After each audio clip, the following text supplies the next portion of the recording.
Sa nakaraan nating video ay naputol ng ating bida ang braso at pakpak ng manager. Habang sila'y naglalaban kasabay nito ang pagkidlat ng napakalakas. Lumabas si Ancestor Jiang Yu at sinabi sa ating bida na sa pagkakataong ito ay hindi niya ito matutulungan na mabawi ang nawala nitong bloodline. Sumagot ang ating bida na hindi sapat ang kanyang kakayahan para talunin ang manager sa pagkakataong ito. Paalala ni Ancestor Jiang Yu na nag-umapa sa lakas ang manager dahil sa bloodline ng Jiang family. Kaya mas nakalalamang ito sa laban. Mungkahi pa ni Ancestor Jiang Yu na hayaan ng ating bida na patayin niya ang manager.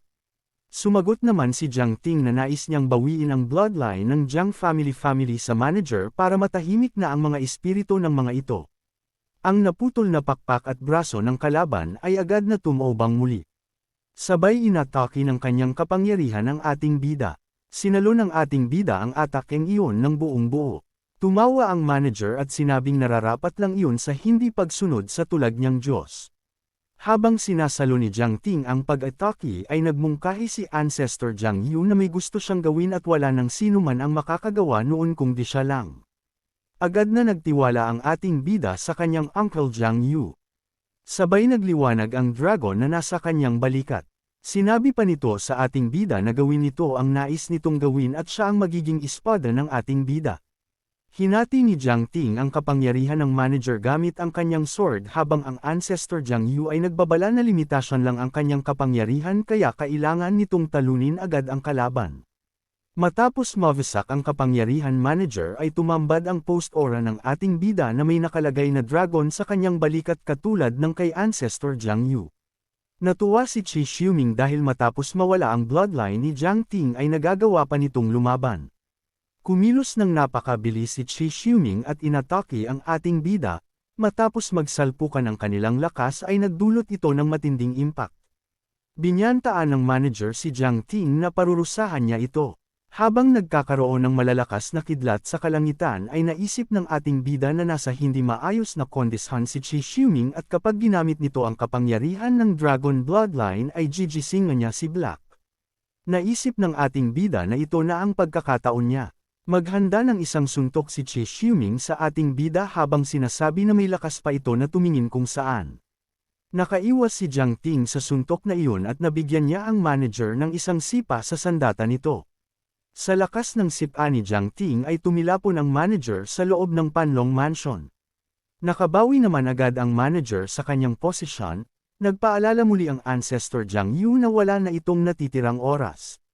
Sumagot naman ang ating bida na manood lang ito sa kanyang gagawin. Naghanda nag-atake si Qi Xiuming at naglalabas ito ng napakalakas na enerhiya sa kanyang sungay gamit ang Dragon Bloodline. Habang sinasabing hindi niya mapapatawad ang ating bida sa ginawa nito sa kanya. Muling kumidlat ng napakalakas sa kalangitan. Nang mabuo ang enerhiya ay agad nitong pinakawalan patungo kay Jiang Ting at nagkaroon ng malakas na pagsabog sa pader ng Panlong Mansion. Naiwan naman ng ating bida ang atakeng iyon at nakalapit ng mabilis kay Qi Xiuming kasabay ng unti-unting pagkawalan ng kapangyarihan ni Ancestor Jiang Yu. Napansin naman iyon ng manager kaya binigyan niya ang ating bida ng malakas na tuhod sa likod na nagsanhi ng pagtilapon ng ating bida pataas ng Panlong Mansion. Sa lakas ng ataking iyon ay abot hanggang sa kalangitan. Sabay tinawag ng ating bida si Black ang Black Spirit na nasa katawan ng ating bida. Sinabihan ng ating bida si Black na lumabas ito. Tanong pa dito na kung nawala na ito ng lakas ng loob matapos matalo kay Zhang Fengyi. Matapos marinig ang mga salita ng ating bida ay agad lumabas sa kanyang katawan si Black. Mungkahi nito sa ating bida na huwag nitong babanggitan sa kanya ang matandang iyon. Sinabihan pa ni Black ang ating bida na huwag siya nitong aasarin dahil sa tuwing matatalo ito sa laban ay lagi siyang tinatawa nito. Dugtong pa nito na mahiya naman ito. Direktang sinabi ng ating bida kay Black na ito ay ang mind demon na nagmula sa Thunder Tribulation ng Hilak Ruins noong gusto niyang kumuha ng kapangyarihan. Sinabi pa ng ating bida na si Black lang ang tanging may kakayahan para kontrolin ang kidlat. Sumimangot naman si Black at sinabi sa ating bida na ano naman at hindi iyon magiging sapat para kumbensihin siya, humiling ang ating bida kay Black na tulungan siya nito na makuha ang lahat ng kapangyarihan ng kidlat para talunin si Qi Xiuming. Sinabi ni Black na magandang idea at sapat na iyon para patayin si Chi Xiuming pero hindi niya tutulungan ang ad. Napaisip pa nito na ginawa niya ang walang tigil na pagkidlat sabay napatanong sa isip kung plinano ni Jiang Ting iyon simula pa lang. Habang taglay na ng ating bida ang kidlat ay sinabi niya na sa pagkakataong ito ay tatapusin na niya ang kanyang paghihiganti. Sumugod ng napakabilis ang ating bida kasabay ng malakas na kidlat. Ang manager ay nakaabang lang sa mangyayari. Inilabas ng ating bida ang kanyang Golden Kailan Sword at inaki ang manager ng napakalakas na kasama ang buong lakas ng kidlat na taglay niya. Sa lakas ng atake na pinakawalan ni Jiang Ting ay tumagos lampasan sa Panlong Mansion at nagsanhi ng malakas na pagsabog sabay na balot ang Panlong Mansion ng mga kidlat. Matapos hamupan ng malakas na pagsabog, lumitas ang manager mula sa butas habang nagbabanta sa ating bida na papatayin niya ito. Pagtingin niya sa harap ay nakita niya na nakatayo ang ating bida. Nagsalita si Jiang Ting at sinabi sa manager na tumigil na ito sa kanyang mga kalokohan dahil ang bloodline ng Jiang family ay hindi dito nararapat. Nagalit si Chi Xiuming habang sinasabi sa ating bida na hanggat nasa kanya na ang kapangyarihan ay hindi na mababawi pa sa kanya. Nagdasal si Jiang Ting habang kinakausap ang espiritu ng kanyang mga ninuno na nakulong sa kamay ng Panlong Mansion sa mahabang panahon. Sinabi ng ating bida na manahimik ang mga ito. Nangako ang ating bida sa kanyang mga ninuno na gagawin niyang malakas ang Jiang family sa tugatog nito. Habang ang manager ay bumibitak ang katawan na anyong dragon na may lumalabas na dilaw na espiritu ng mga Jiang. Tumawa ang ating bida at sinabi na sawa na siyang marinig ang mga kalokohan ng manager. Nagngit-ngit sa galit si Chi Xiuming at sinabing kahit putolan sa piraso si Jiang Ting ay hindi parent sapat sa ginawa nito sa kanya. Inilabas ng manager ang kanyang Hell Butterfly. Habang sinasabi na sinira no Jiang Ting ang kanyang dragon body kaya pagbabayaran ng ating bida ng matindi. Napansin agad ng ating bida ang mga Hell Butterfly dahil iyon ang damapo kay Zhang Fengyi na naging sanhi ng pagkaputol ng braso nito. Pinalipad ni Chi Xiuming ang kanyang mga Hell Butterfly pataas at ikinalat sa buong Panlong Island. Nagsalita ang manager na ang pamilya ni Jiang Ting mga kaibigan at guro maging ang minamahal ay nakatira sa Panlong Island. Papatayin niya lahat ng iyon gamit ang kanyang Hell Butterfly. At tuluyan nang ang kumalat sa buong Panlong Island ang mga Hell Butterfly. Sa loob ng Jiang family dinala ng tauhan ni Jiao Shiki ang lahat ng mga kayamanan at resources na kinuha sa Yao family. Nagtanong si Jiang Kaiyu kung kamusta si Jiang Ting. Nagsalita ang lalaki na si Jiang Ting ang nagpadala ng lahat ng iyon. Kasabay nun nakarating na ang mga Hell Butterfly sa Jiang family, nagtaka ang mga tao sa kanilang nakita kaya hinawakan nila ang mga Hell Butterfly at nagsanhi ng agaran nilang pagkamatay kaya natakot ang mga tao. Agad nakilala ni Jiang Bao ang mga Hell Butterfly na iyon kaya agad niyang sinabi na kapangyarihan iyon ng manager ng Panlong Mansion kaya pinaghanda niya ang kanyang mga kasama.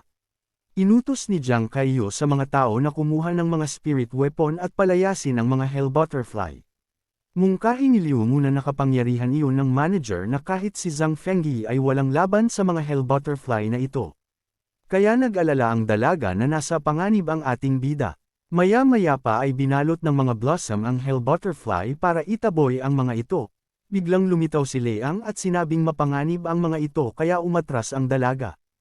Hiling ng dalaga kay Leang na tulungan siyang makalapit kay Jiang Ting para malunasan niya ang mga sugat nito. Paliwanag ni Leang na nauunawaan niya ang nararamdaman ng dalaga pero sana manatili lang ito sa lugar na ito. Mungkahi ni Leang na ginagawa ni Jiang Ting ang alam niyang tama kaya wag na silang makialam. At nakakasiguro siya na babalik si Jiang Ting ng maayos at ligtas. Sa isang banda ang ating bida ay hinihiwa ang mga Hell Butterfly na lumalapit sa kanya.